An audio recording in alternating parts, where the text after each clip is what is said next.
Merci d'être avec nous ce soir. Vous êtes l'avocat de membres de la famille d'Aboubacar Cissé et vous demandez, dans un communiqué de presse que vous avez envoyé tout à l'heure, que le parquet national antiterroriste soit saisi.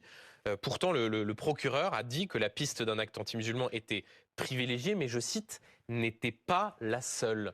Est-ce que vous n'allez pas un peu vite en musique en demandant immédiatement que le PNAT soit saisi? Je rappelle qu'il est en ce moment, pour utiliser les termes exacts, en observation. Alors, je pense pas du tout qu'on aille vite en musique. Je pense, à contrario, que le PNAT devrait accélérer et devrait se saisir sans se poser de questions. On rentre dans tous les critères de ce que prévoit le code pénal pour que le parquet national antiterroriste soit saisi. C'est-à-dire les conditions, elles sont très claires. Il faut qu'il y ait une volonté de semer la terreur. Et comment est-ce qu'on sait quand il y a une volonté de semer la terreur? Eh bien, en fonction de la personne visée, en fonction du lieu visé, en fonction de l'intention, en fonction du mobile. J'ai eu accès à une vidéo absolument ignominieuse, absolument odieuse, où on voit l'auteur à coups de baïonnette, ça n'est pas anodin, à coups de baïonnette tuer cet individu lâchement avec des dizaines de coups de couteau, proférant des insultes, le laissant agoniser à terre, insultant la religion de ce dernier. Et on se pose la question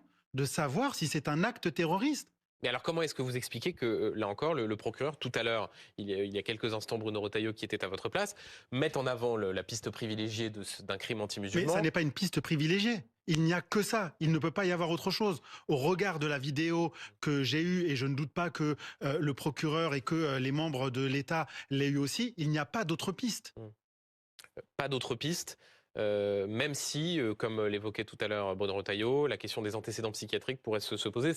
Ça peut être cumulatif. Oui, enfin, vous savez, moi, j'ai vu un certain nombre de dossiers dans lesquels d'autres lieux de culte sont visés Mm, avec des personnes instables psychologiquement tout autant, mm. et on se pose pas la question de savoir si le PNAT doit être saisi ou pas. Il y a évidemment une différenciation aujourd'hui qui est extrêmement problématique. Différenciation, c'est-à-dire que vous considérez qu'il y a un deux poids deux mesures selon qu'il s'agit, dans le cas d'espèce, d'une mosquée, d'un fidèle musulman, par rapport à d'autres religions ou d'autres lieux de culte? Bah, je n'ai jamais vu d'autres lieux de culte qui auraient subi l'équivalence où le PNAT ne se serait pas saisi immédiatement.